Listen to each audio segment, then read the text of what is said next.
Hello guys, here's everything you will get, yep, including the screwdriver.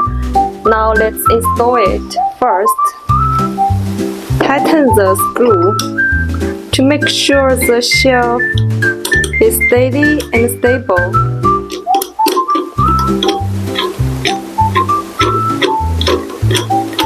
Then, you should place the suction up firmly on the table. Now, you can place the tray on the base. Second, for moving the shelf, make sure not to lift the tray itself like this.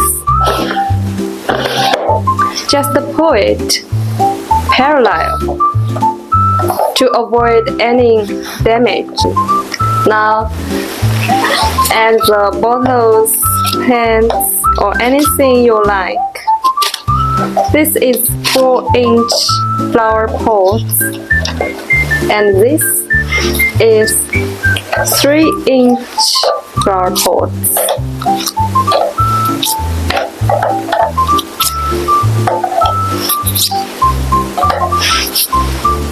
Okay,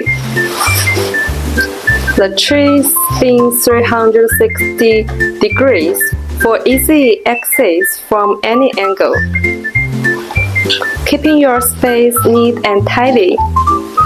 Now that's it. Enjoy your organized space.